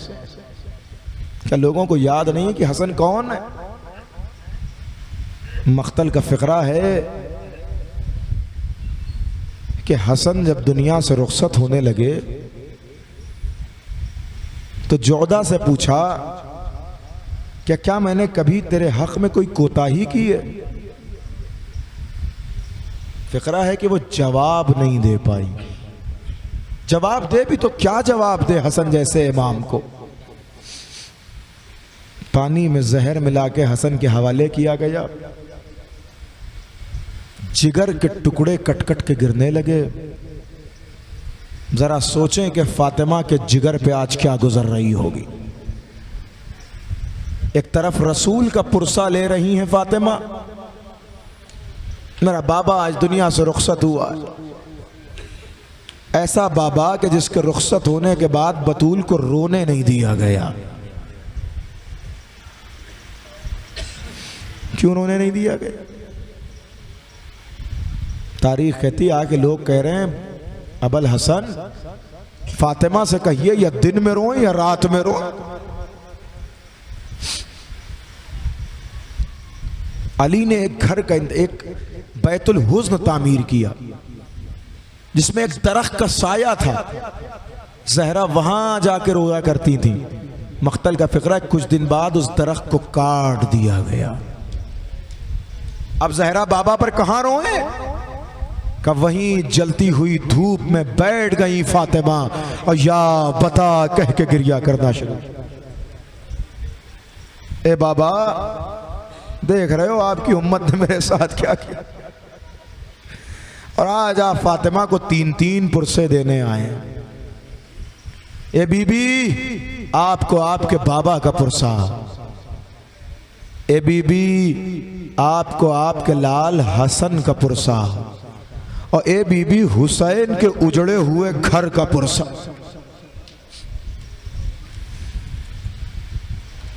फातिमा की रूह तड़प रही है आज। मख्तल का फ़िक्रा है, जब मौला हसन पर जहर का असर शुरू हुआ तो मौला ने सबसे पहला जुमला फरमाया कि कोई मेरी बहन ज़ैनब को बुला दे। आप ताबूत उठाएंगे मौला का, सुन लें ज़रा जुमला, कोई मेरी बहन ज़ैनब को बुला दे। अब इतने रात की तारीकी में ज़ैनब को बुलाया कैसे जाए? उम्मे फरवा ने नन्हे से कासिम को बुलाया, गरीबान चाक किया, आस्तीनों को पलट दिया और फरमाया मेरे लाल जाओ ज़ैनब के दरवाजे पे बैठ जाना, दरवाजे पे दखुल बाब न करना, अगर दरवाजा खुद से खुले तो कोई बात नहीं, वरना उसी दरवाजे पे बैठे रहना। मख्तल का फ़िक्रा, नन्हे से कासिम आए, शब के सन्नाटे में कुछ देर बैठे रहे। ज़ैनब नमाज शब के लिए उठी, अचानक से किसी के दरवाजे पे बैठने की आहट महसूस की। ज़ैनब ने दरवाजा खोला, अपने भाई के शहजादे को यतीमों की हालत में देखा। जज़ाकल्लाह जज़ाकल्लाह, आपकी आवाजें बुलंद हो रही। अपने भाई के शहजादे को यतीमों की हालत में देखा, बढ़ के सीने से लगाया, मेरे लाल कासिम मेरे भैया की खैर। ज़ैनब समझ गई, सर पे रेदा डाली। ज़ैनब घर से अपने हसन के घर की तरफ बढ़ी। ज़ैनब के कदमों की आहट सुनकर हसन ने कहा, ए उम्मे फरवा, जरा ये लगन को सामने से हटा दो, मेरी बहन अगर मेरे जिगर का टुकड़ा देखेगी बर्दाश्त नहीं कर पाएगी। जज़ाकल्लाह जज़ाकल्लाह। हसन को कितना ख्याल। मख्तल का फ़िक्रा है कि एक मर्तबा हसन के कहने पर वो लगन तो हटा दी गई, लेकिन ज़ैनब जब पहुंची, हसन के चेहरे पे निगाह पड़ी, रोने लगी, ए भैया खैरियत तो है? हुसैन ने रोते हुए कहा, ए भैया ये दिन हमारे लिए अजीब दिन है। एक वो दिन था जिस दिन नाना गए, एक वो दिन है जिस दिन अम्मा गई, एक वो दिन है जिस दिन बाबा छोड़ के चले गए। ए भैया आज तुम भी छोड़ के जा रहे हो। हसन ने फरमाया, ए हुसैन सब ये जुमला कहें लेकिन तुम न कहना ला यौमा का यौमे का या अबा अब्दुल्लाह। ए हुसैन कोई दिन भी तेरे दिन के जैसा नहीं है। जज़ाकुमुल्लाह जज़ाकुमुल्लाह। ए हुसैन कोई दिन भी तेरे दिन के जैसा नहीं है। हुसैन मेरे जिगर के टुकड़े हो रहे हैं, हुसैन तेरे जिस्म के टुकड़े होंगे। ए हुसैन मेरे दिन में और तेरे दिन में यह फर्क है कि मेरे जनाजे पे तीर है, तेरा जनाजा तीरों पे मुअल्लक होगा। लेकिन अरबाब अज़ा जरा ज़ैनब के दिल से पूछिए, 2 मिनट मसाए पढ़ के गुफ्तगू तमाम कर रहा हूं। जरा ज़ैनब के दिल से पूछिए कि ज़ैनब ने अपने दोनों भाइयों के लाशें को किस हालत में देखा। बड़े भाई के लाशें को इस हालत में देखा कि जब जनाजा घर से गया, अब जो वापस आया तो जनाजे पे तीर पेवस्त थे। जनाजा जब घर से गया तो पानी से गुस्ल करके गया, पानी से उसका गुस्ल हुआ, लेकिन जब वापस आया तो खून से गुस्ल हो गया। उसके बाद बहनें जनाजे को घेर के बैठ गईं और एक एक तीर निकालना शुरू किया। मैं कहूंगा ज़ैनब इसी बात पे शुक्र अदा कर लें, कम से कम आज मौका तो है कि भाई के जनाजे से तीर निकाल सके। एक ऐसा जनाजा भी होगा जिसमें तीर पेवस्त होंगे लेकिन हाथ पसे गर्दन बंधे होंगे। जज़ाकुमुल्लाह खैरल जज़ा। हाँ अरबाब अज़ाब, एक मंजर पढ़ के मजलिस तमाम कर रहा हूँ। हसन के जनाजे की सबसे बड़ी मुसीबत ये है कि हसन के जिगर के टुकड़े लगन में नजर आ रहे थे, लेकिन ए अरबाब अज़ा, ज़हरा के बेटों का मुकद्दर अजीब है। किसी के जिगर का टुकड़ा नजर आया। ज़ैनब के भाइयों का मुकद्दर अजीब है। एक भाई के जिगर का टुकड़ा नजर आया और दूसरे भाई के लिए तारीख लिखती है कि जब ज़ैनब कूफे पहुंची, कूफे में इब्ने ज़ियाद के सामने खड़ी थी ज़ैनब, 7 अफराद आए और आके इब्ने ज़ियाद से कहते हैं, ए इब्ने ज़ियाद, मेरी झोलियों को सोने के सिक्कों से भर दे। इब्ने ज़ियाद ने कहा, तुमने ऐसा क्या किया जो इतना बड़ा इनाम मांग रहे हो? वो कहते, हमने वो किया जो करबला में कोई न कर सका। का क्या किया? क्या हुसैन का सर काटा? का नहीं। अब्बास के शाने काटे?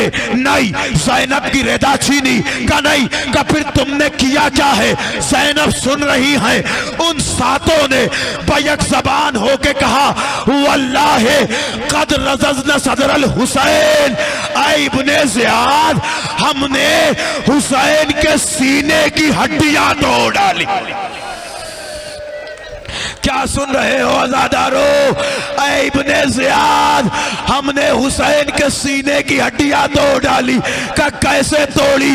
का जब उमरे साद ने हुक्म दिया हुसैन के लाशे पे घोड़े दौड़ाए जाए, हमने अपने घोड़ों की नाल बदली।